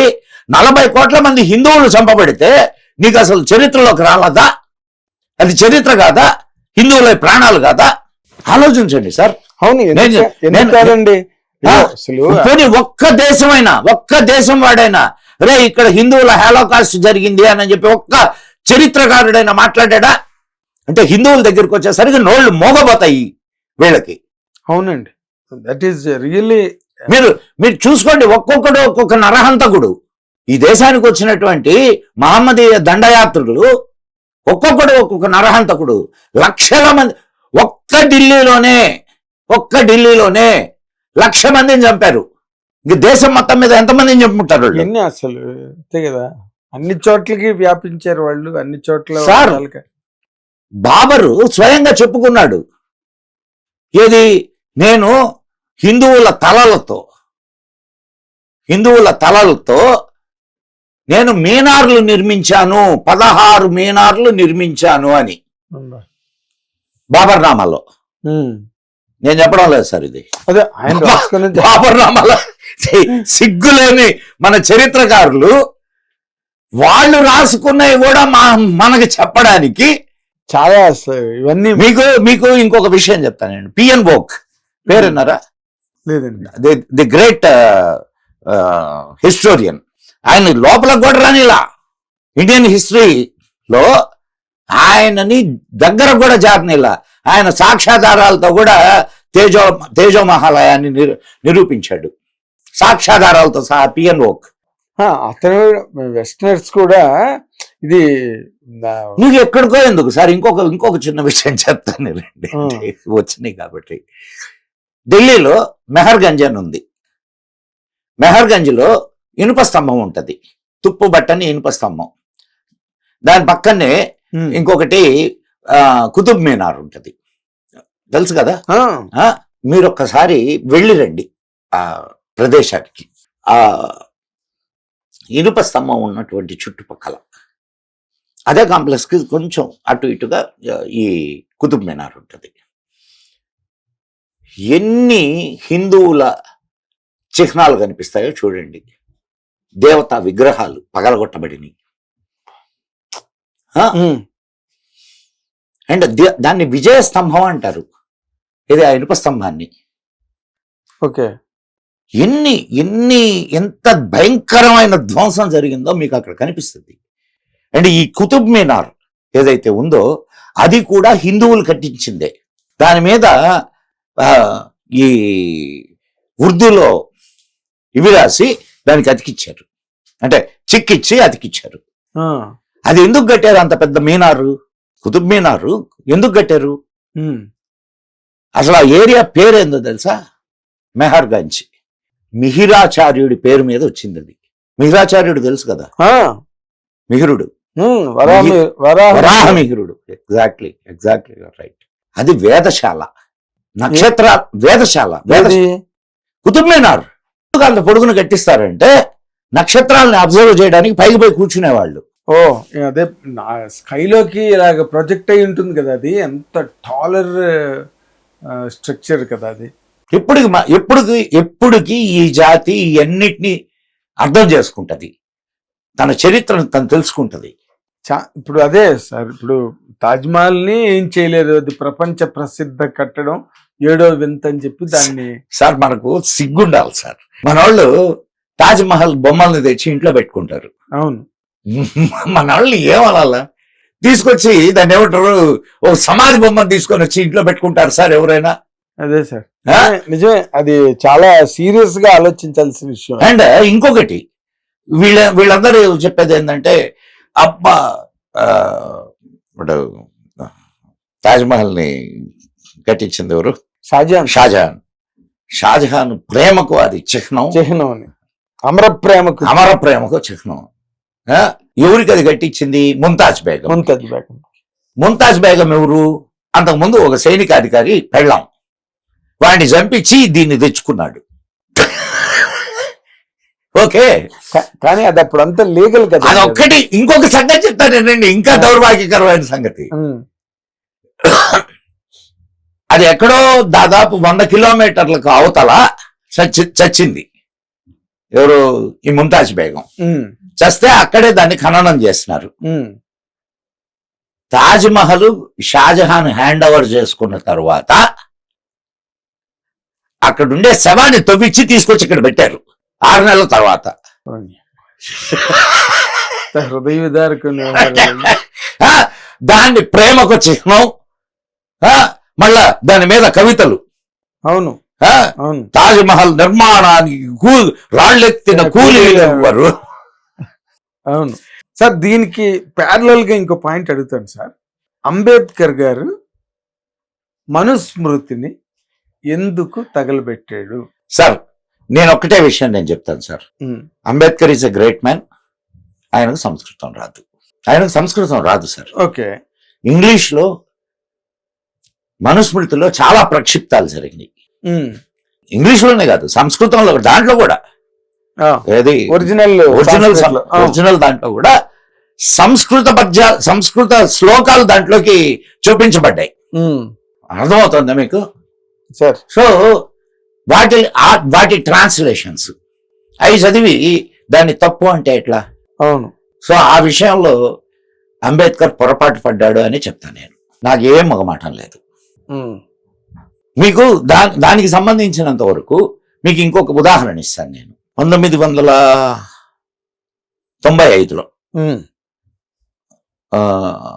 జైపూర్ హైకోర్టులో ఒక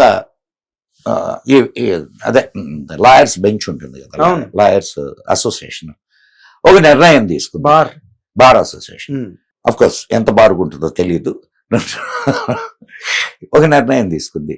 ఆ నిర్ణయం ఏమిటి అంటే జైపూర్ కోర్టులో మొట్టమొదటి శాసనకర్త మనువు, మొట్టమొదటి రాజ్యాంగాన్ని రాసింది ఆయన సార్. అవును. కోడ్ ప్రపంచం ఒప్పుకుంటుంది. కోడ్. అవునండి, కరెక్ట్. ఓకే. మొట్టమొదటి రాజ్యాంగకర్త ఆయన. కాబట్టి ఆయన శిలా విగ్రహం ఇక్కడ ఉండాలి అని బార్ అసోసియేషన్ నిర్ణయం తీసుకుంది. దాంట్లో ఇమీడియట్ గా మన వాళ్ళందరూ ఉన్నారు కదా, సెక్యులర్ ముసుగులన్నీ, దాన్ని అడ్డుకుంటూ ఒక కేవియేట్ దాఖలు చేశారు. అంటే దాన్ని నిలుపు చేసింది కోర్టు. నిలుపు చేసి వాదనలు జరిగినాయి దాని మీద. 5 బెంచీల ధర్మాసనం జైపూర్ హైకోర్టులో ఈ వాదనలు విన్నది.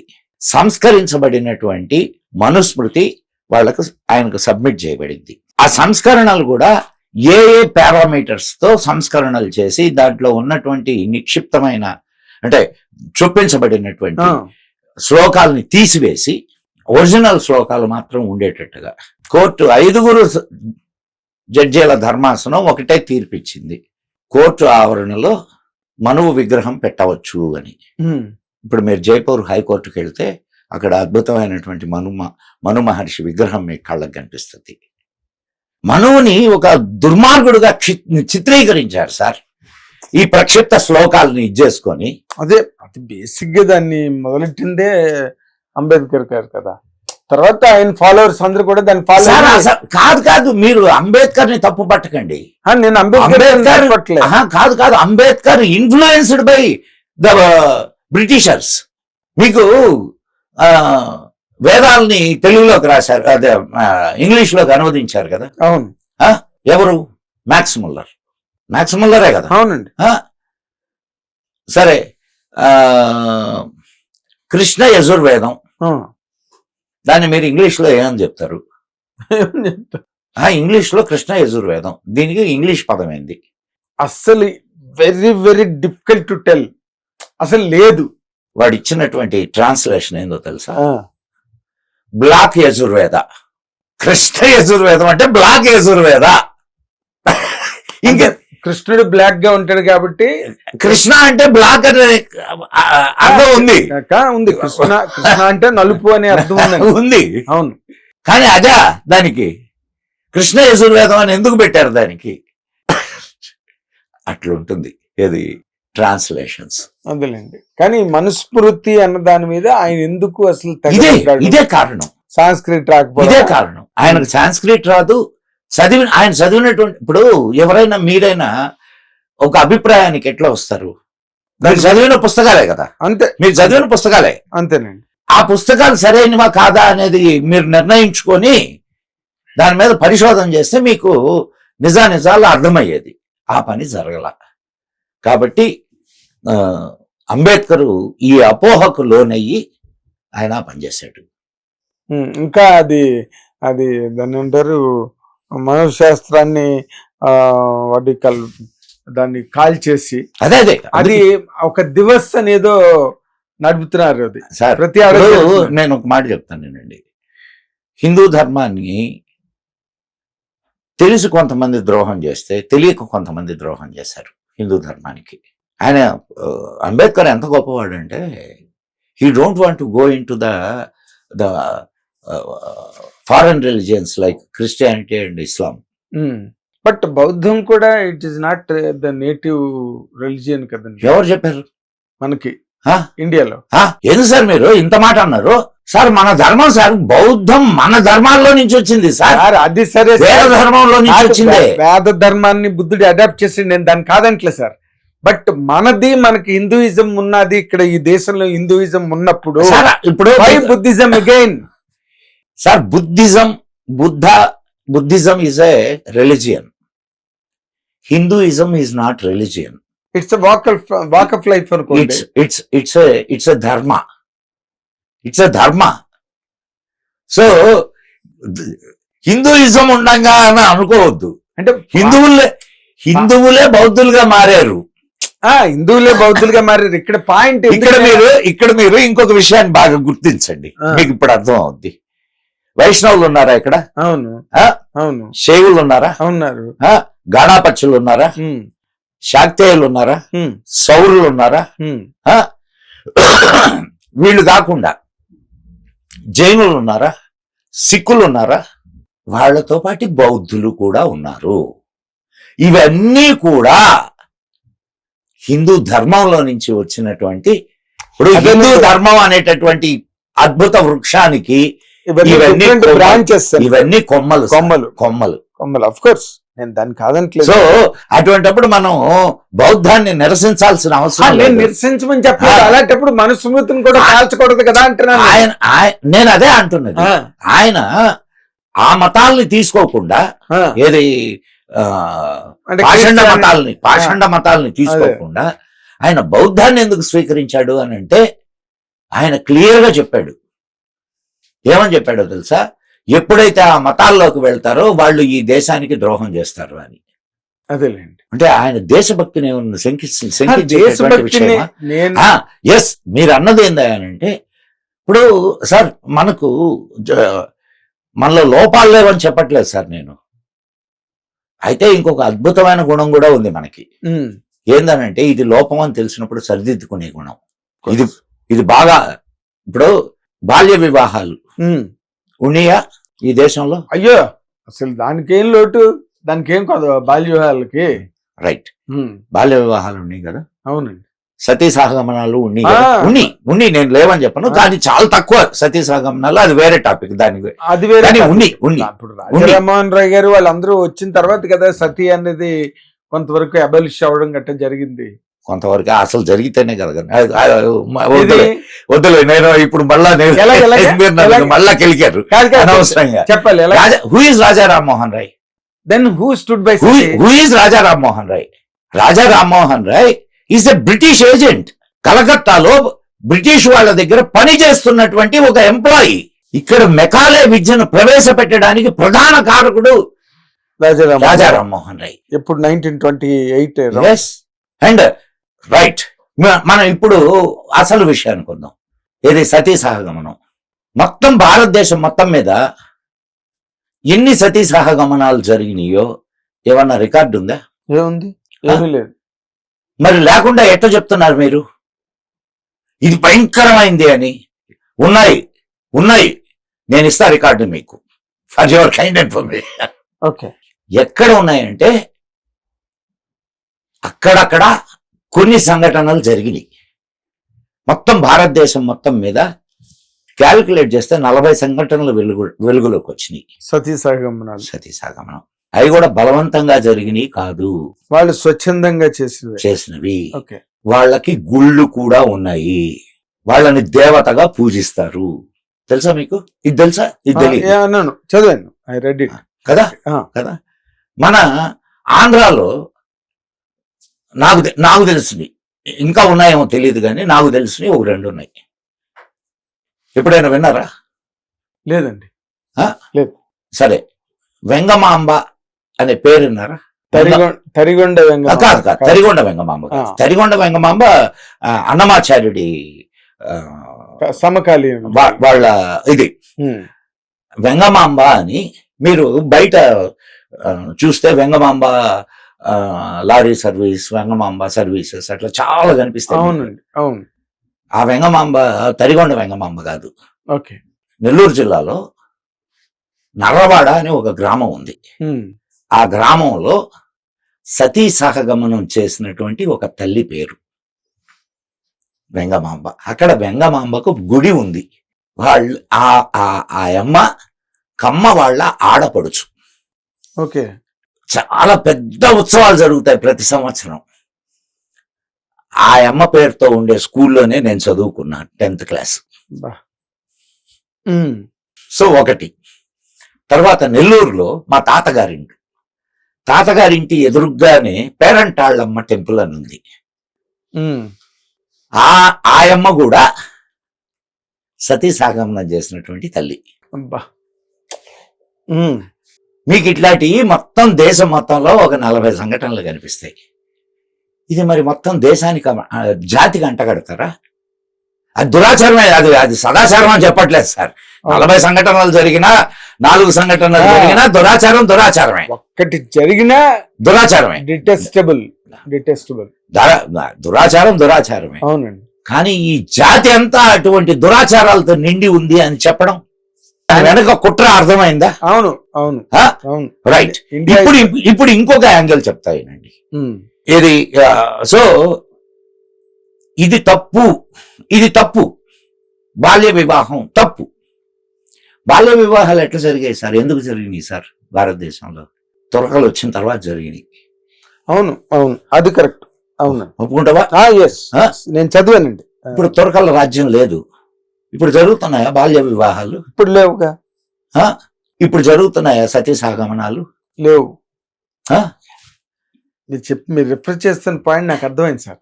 అంటే ఈ జాతిలో ఉన్న సద్గుణం ఏంటంటే ఇది దురాచారము అని తెలిసిన తరువాత తనను తాను సరిదిద్దుకోవడానికి వెనకాడదు.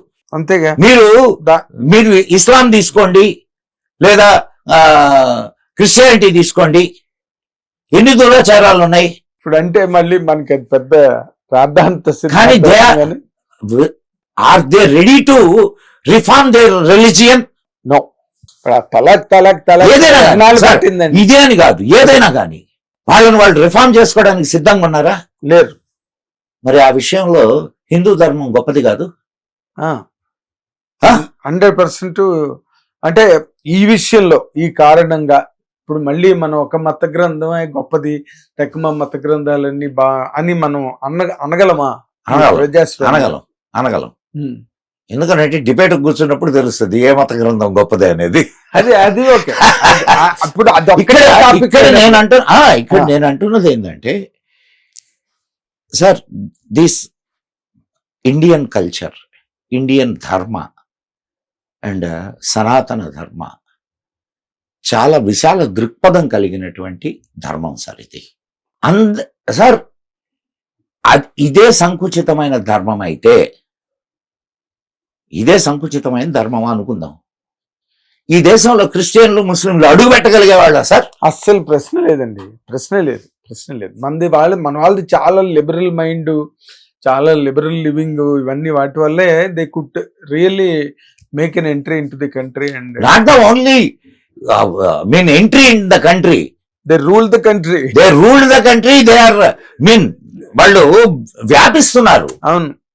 ఇప్పుడు మీకు రాను మీకు ముస్లిం పాపులేషన్ పెరిగి ఇండియన్ హిందూ పాపులేషన్ పడిపోతుంది రోజు రోజుకి అని చెప్పి కొంతమంది they are shouting at the height of their voice. Of course అట్లా ఏం జరగవు. చాలా జరిగే మధ్యలో అంటే కొన్ని చాలా జరిగే వ్యవహారాలు ఉన్నాయి, చాలా జరిగేటటువంటి అవకాశాలు ఉన్నాయి. ప్రకృతి ఎప్పుడు ఒకదాన్ని గుర్తుపెట్టుకోండి సార్, ప్రకృతి ఒక సమతౌల్యాన్ని కోరుకుంటుంది, ఇచ్చేస్తుంది. అవును. ఆ సమతౌల్యం దెబ్బతిన్నప్పుడు నువ్వు ఎంత జనాభా ఉన్నా, అవును సార్, ఎంత జనాభా ఉన్నా, కాబట్టి దాని గురించి మనం ఆలోచించాల్సిన పని లేదు, నియంత్రించాల్సిన ప్రకృతి ఆలోచిస్తుంది. అంతే అంతే. వాళ్ళు అతను చెప్పినట్టు అదే మీరు పర్ఫెక్ట్ పాయింట్నే రెఫర్ చేశారు. And thank you so much Gupta గారు, బికాస్ అవతల హిస్టరీ కానీ ప్రజెంట్ విషయాలు మీద it's a fantastic really discourse with you. And we really I wish మళ్ళీ ఇంకోసారి మనం తప్పకుండా సార్ జాగ్రత్తగా మనం విశ్లేషించుకుంటూ వెళ్తే అసలు నిజమైంది ఏంటి, అబద్ధమైంది ఏంటి అనేది ఈజీగా తెలిసిపోతుంది. ఈజీగా అంటే నేను అందరికీ sir, everybody is aware of what is happening sir. And అప్పుడు ఏం జరిగిందో కూడా అప్పుడప్పుడు చూచావాచాగా అన్ని విషయాలు తెలిసిన. మొన్న పవన్ కళ్యాణ్ గారు ఆ సినిమా తీస్తే ఆవిడెవరో దుమ్మెత్తిపోస్తుంది, ఏమని ఇష్టం వచ్చినట్టు తీశారు అసలు. అప్పుడు సార్ మొన్న నేను వేరే ఒక స్టూడియోకి వెళ్తే ఆ స్టూడియోలో ఉండే కుర్రాళ్ళు అంటున్నారు, సార్ మీరు ఆ సినిమా చూసారా అని, ఇది హరిహర వీరమల్లు చూసారా? లేదయ్యా చూడలేదా. సార్ మీరు ఏ విషయాలు అయితే చెప్తున్నారో అయ్యే విషయాలు ఆ సినిమాలో ఉన్నాయి సార్, అంతా మిమ్మల్ని కాపీ చేసినట్టున్నారు సార్ అని. అంటే అవి నేను నన్ను కాపీ చేసినవి కదయ్యా, అవి నిజాలు, తెలిసినటువంటి నిజాలు. కాకపోతే మేము ముందు నుంచి చెప్తూ వస్తున్నాం, అవి ఎవరు వినలేదు. అందుకే ఆయన దానికి ఒక కథారూపాన్ని కల్పించాడు చెప్పాడు. కాబట్టి అది బాగా ప్రచారం అయింది. మేము కోరుకునేది కూడా అదే ఆయన చేశాడు, తప్పే ఉందయ్యా అని అన్నా. Really great, sir, for all your liberal mind and a wider understanding about things, about the history and the the present contemporary issues and everything. We wish, sir, మళ్ళీ ఇంకోసారి తప్పకుండా. Thank you. నమస్తే సార్. ఇది గుప్తా తారిక్. జై హింద్, జై మా భారతి. జయ ఆయన విజ్ఞాన సరస్సు ఇది. మళ్ళీ ఇంకోసారి గుప్తా గారితో కూర్చుని మరిన్ని విషయాలు చర్చిద్దాం. అంతవరకు watch and enjoy hit TV. Thank you.